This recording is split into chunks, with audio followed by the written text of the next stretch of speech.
And I know I All mentioned right. this before, but Yeah, we're good to the go. teacher told us like, "Hey, I don't need to see a link. I'm not going to watch your meetings." And I'm like, "Okay."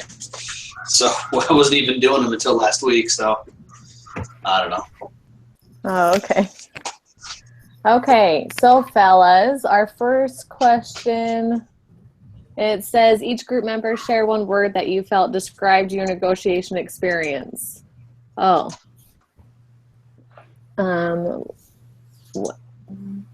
Why would it be our own experience? It should be about the case. Yeah, who are we supposed to negotiate with? Because isn't that simulation that's going to assign us someone we negotiate with, right? I don't even get that simulation thing. Oh. Yeah, but we're not doing that yet because we're not in the groups yet. I know, and it's already Wednesday. Anyway, whatever. Okay. Well, he just sent out the email this morning about that, so. Oh, he did? Yeah, here, I can read it to you really fast. Okay. Yeah, I don't think I got it either. Yeah, I didn't get anything. It's on the iLearn site. Oh, an announcement? Email it said. And no one reads those. No. He says if you haven't registered for it, this was sent yesterday at 6 o'clock. If you haven't registered, do it. He's going to assign us a team. And everyone last year enjoyed it, apparently. Oh, okay. Oh, yeah. Yeah, I did see that one. So, I mean, I've had that Harvard simulation, whatever, for a bunch of other classes. So I used my regular username and password and logged in, and it's all right there. So I don't know if we're supposed to sign up within the simulation somewhere or not. Yeah, I don't know. It just showed up that this class was automatically enrolled for me, so. Yeah, exactly. Me too. So. Okay, all right. Well, we'll skip that question because it talks about your own negotiation experience and all that stuff. So the next one says, this is for UpDown. It said the founders negotiated an agreement in November, the original agreement. Now Michael realizes he is doing most of the work. Is it fair to ask for a renegotiation? We need to vote, yes or no. And why do you think so? It's absolutely fair because he's doing the majority, in my opinion, but I could see it either way as well. Yeah, I first read, go ahead. No, go ahead, Lindsay. Oh, I was just going to say, when I first read, like at the beginning, I was like, for sure, if he's doing all the work, but then like you started kind of seeing the situations of like Fook and then the other guy. It seems like the other guy was getting his family situated to come and move to Boston so he could be full-time in Boston. Like I could see where like maybe Michael felt like he was doing all the work, but then the others were just trying to get everything in order so then they could, start going at it full-time. So it's like, I don't know. And it's only been 4 months, so I don't know. I was really torn by the end. I think the same thing. Like at first I'm kind of like, hey, that's not fair. He's doing all the work. But when the facts really came out, like, hey, this guy's trying to get stuff going and he's just like about it and he's been doing all this work. I mean, this isn't all the work that's ever going to be in the company. It just seems like he was so eager to get stuff going and just like, hey, well, the heck with you guys. I'm going to just keep working. Now, it was how long? 4 months? Mm-hmm. So I don't think it's fair based on that. Well, can I see it both ways? Sure. But as I read more into it, kind of like Lindsay was talking about, and more of the facts came to light, I it's a little bit too early to start changing stuff up. Well, by my opinion, I say that it is fair to renegotiation because, well, I will feel the same than the founder. What is the name? I just forgot his name. Michael. Michael, yeah. Michael, yeah. Because I don't know. I would think that it's necessary to receive what I'm doing, and if I do more, I need to receive a little bit more. Maybe at this moment it's difficult to renegotiate, but I think that it's fair. So, question is it?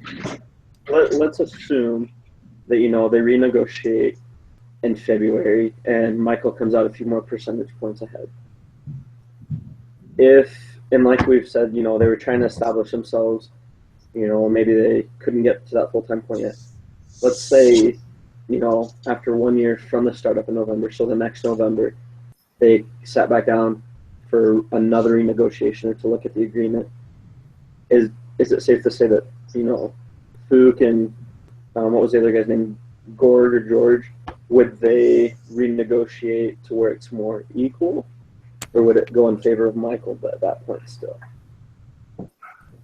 Yeah, that's a good point. Because I feel like with startups, and especially with the different specialities they each have, one is going to be working more than the others, especially at the start. Maybe especially when the person whose idea or startup it is. Yeah. And then they hired Fook as a CTO, and when he is done with his consulting jobs and starts working on UpDown full time, he could be doing a lot of programming, a lot of, getting things going, which is going to be probably a lot of more work than Michael and George or Gord do, so it's, I don't know. You can kind of see how things might kind of swift with the pendulum. Well, so let's say he goes to his partners and says, "Hey, I want to renegotiate. I want more." Do you think that would scare those other guys off? And they'd be like, "Well, man, if you're going to do this within a few months and we're trying to get stuff together, I don't want to do this full time with you." That could shake up the partnership too. Yeah, I kind of agree. I would be happy if that was me, but I mean, again, I'll make believe, and we never really know what happens in real life with all this stuff anyway. But now the other thing is, let's say after a year, if Michael's still doing the same amount of work, and Fook and George are just still not at that point, is it safe to say that he would have been right in renegotiating and taking the majority, Michael? If after a year it was the same consistency of then maybe what they do, they renegotiate, or they add something into the negotiation. So maybe the percentages stay the same, but they put something in there, some kind of a clause that allows him, like, hey, I'm going to get 10 more points ownership that comes from, wherever, if these certain criteria are not met. Okay. Then it's like, hey, we all agree on this, and it's not like, hey, surprise, I want more of the company. And then it also gives them an incentive to work for what they have already. Exactly. Sliding by while one person does all the work. Yeah. It reallocates if it comes to that case. I like that idea. Part of that question says, does Fook think it's fair to renegotiate? But I don't know where that even says it in the case study of like his opinion of renegotiation, right? Yeah. And then and then it says, when should negotiation be allowed? I think we kind of covered that with Brian and Jake, what you guys were saying, right? Yeah, I think so. I think you need to put it in the agreement itself. Everyone's just, it's like, hey, well, you know what? You kind of upset me, and you looked at my wife funny or whatever. Now I want to renegotiate. Because if everyone's just like, I want to renegotiate all the time because of, somebody gets offended or whatever. I used to work for a big teleradiology company, and we had our clients wanting to renegotiate their fees all the time. I was brought on board as an account manager to try to keep clients from hopping ship and going somewhere else and getting a better rate. And so I got it approved, but I thought we should have in all of our contracts with our clients a renegotiation clause, which is, there's got to be some pain to renegotiate. So if they wanted a better deal, want to renegotiate, and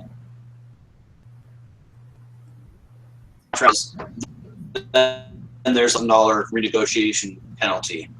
Yeah.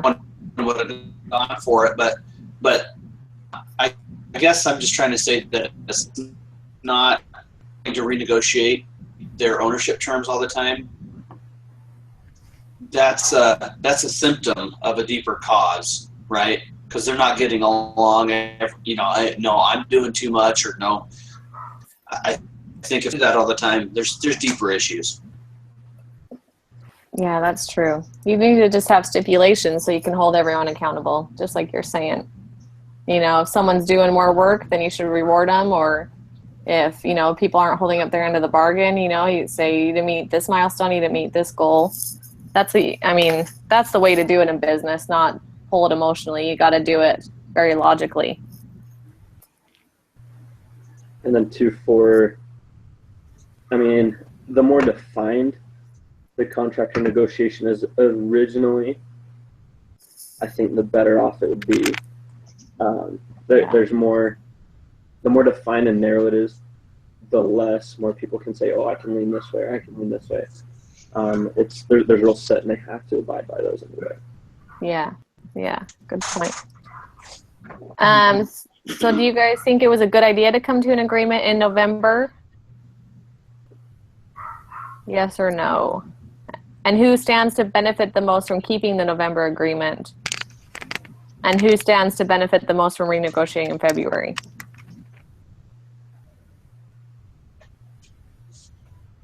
It could really go either way. Well, it's gonna be because he's gonna get the most equity. He's renegotiating upwards, or you could say he's gonna lose the most, upset the other two guys, and they're gonna say, yeah, you know what? Here we are trying to get our lives together. So I don't know. It could totally be one way or the other. I don't know. Maybe you guys feel that way about some of these cases. I think regardless, Michael's going to have the majority either way. But let's say they stay with the November agreement. He is also losing the most because he's still going to be working the most. If that's how he decides his ethic-wise, but he would be working the most and not really gaining anything outside of it. Is there a reason to do it, or they decided to do it in November? I think they decided November. It almost seems like it was a little premature. Trying to think, was it because of financing, like trying to get angel investors, that they had to draw up an agreement? Well, and I think the original agreement was because of the seed. What was it? What do they call it? The seed. You know what? You're right. The Series A.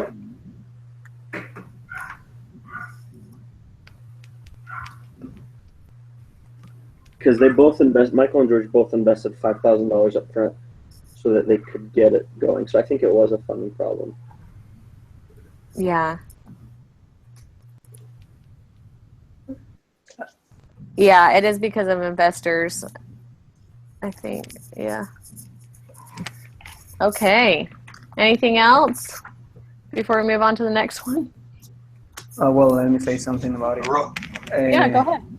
I also agree that it was a good idea to come to an agreement in November because that helped them know who of the founders is committed to that venture.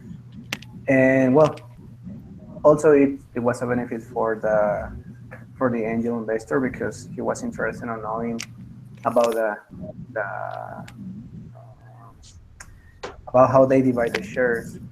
But as you were mentioning, I consider that at this time in February it was not good to make a renegotiation, but I think the environment was good. It was a good idea.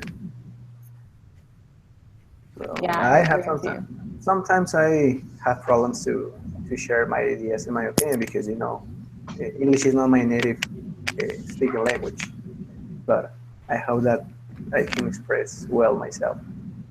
Oh, you're doing great. Yeah, I don't see any problem. And I don't say a lot because of that. Oh, don't worry about that. You're patient. All right. Thank you so much. No,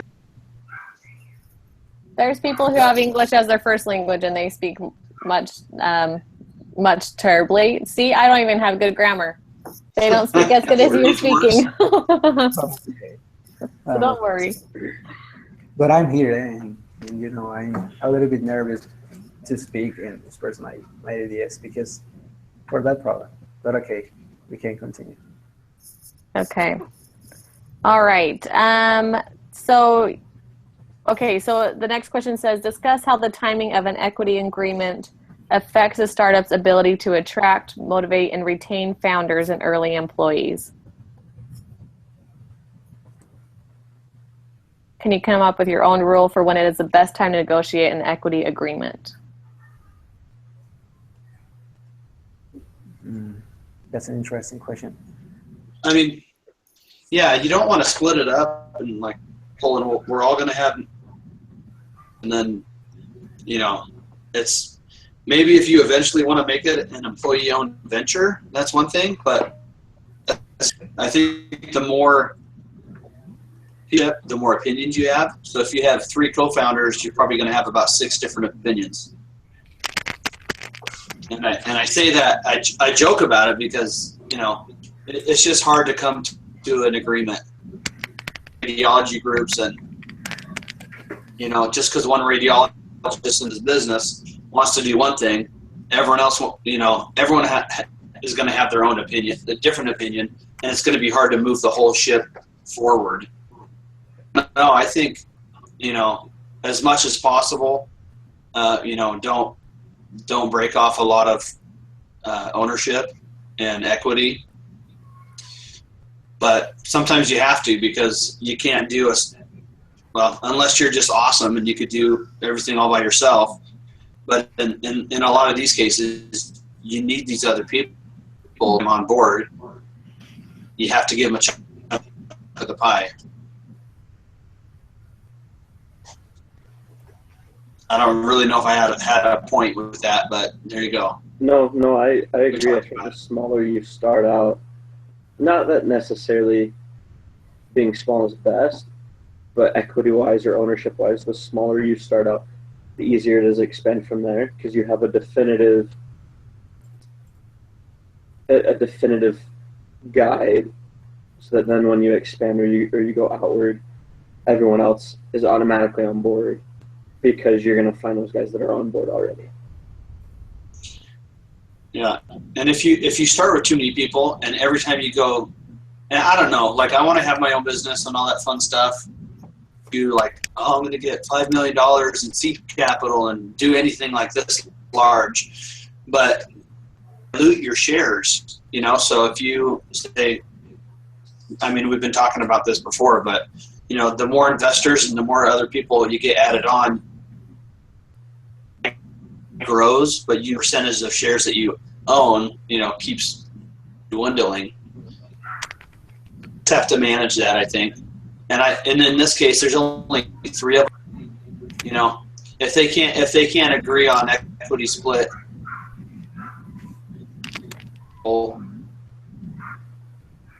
see, there I go. I don't have good grammar either. Now I can't even think of what I wanted to say.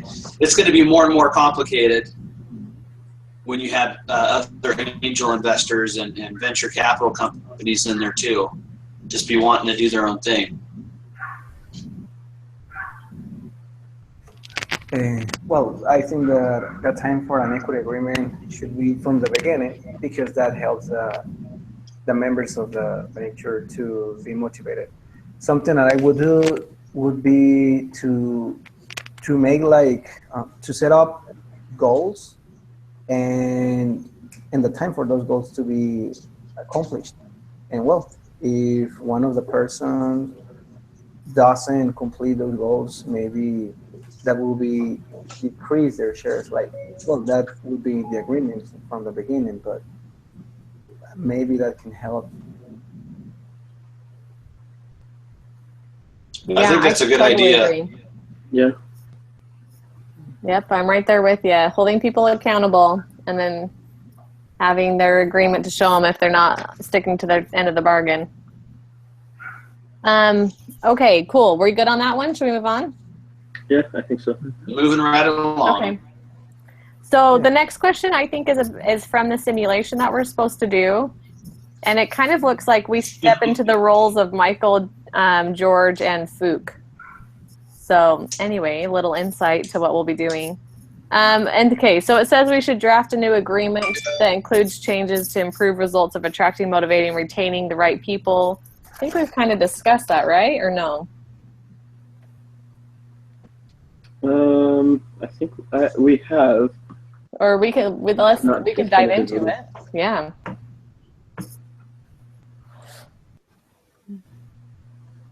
Yeah, so it just says draft a new agreement to retain the right people. Consider the following, that equity is earned as each member achieves milestones, like we've talked about, vesting over time, and an option pool or equity set aside to be earned later.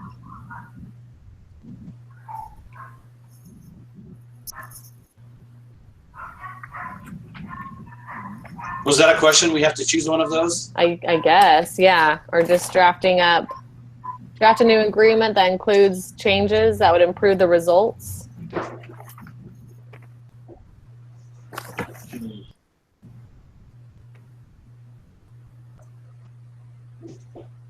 Any ideas? Say that one more So time. I'm trying to understand. Yeah, I'm trying to understand what the heck they're asking. I know. I think it's pretty much like what we were saying. That's saying draft a new agreement to include changes that would improve the results of keeping employees and partners and stuff. And I think just because with the examples they say, you can either earn equity as you achieve certain milestones, or your equity vests over a certain amount of time that you're with the company, which is a good idea. And an option pool or equity set aside to be earned later, probably after both of those are achieved, like milestones and vesting. I mean, if they have a really, solid plan, like what the milestones are, then that's great. But in a startup, I'm covering new stuff all the time, so unless their business plan or their business model canvas or whatever they're doing already has all these milestones built into it, stuff to these milestones if you don't know what the milestones are. Does that even make any sense? Yeah. But yes, sorry, go ahead. No. Continue.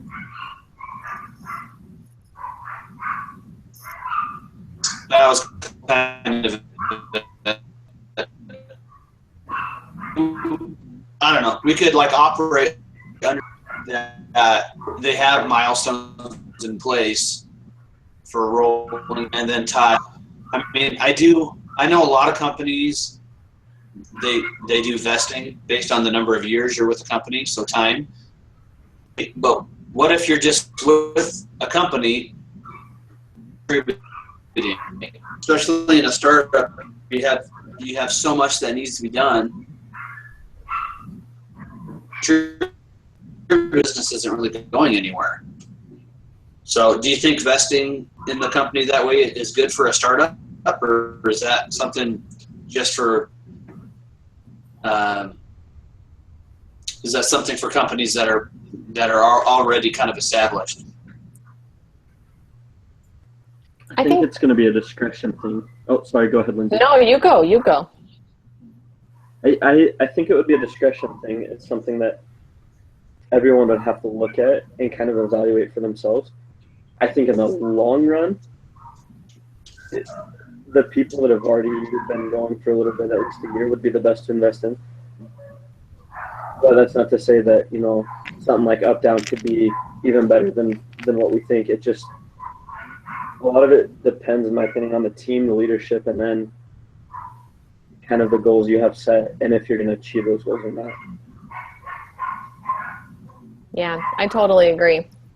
And I think the vesting should be more with employees they bring on, not like with the founding people of the startup. I think vesting is a good idea to maybe retain some employee loyalty at the beginning of a startup, because it's I like that. difficult to find people maybe to stay on, and then you learn all about this, and then if someone leaves, like in the in the building stages of your company, you know, then you have to start all over, which is more detrimental than if a company. So maybe that would help with employees that come into the company, and maybe not the founding people. I like that idea. So I'm looking sideways, not because I have something wrong with my neck, but I'm looking at the PDF on my other screen. Oh. So I don't know why they can't just make them all the same direction. All right. Did we answer that one?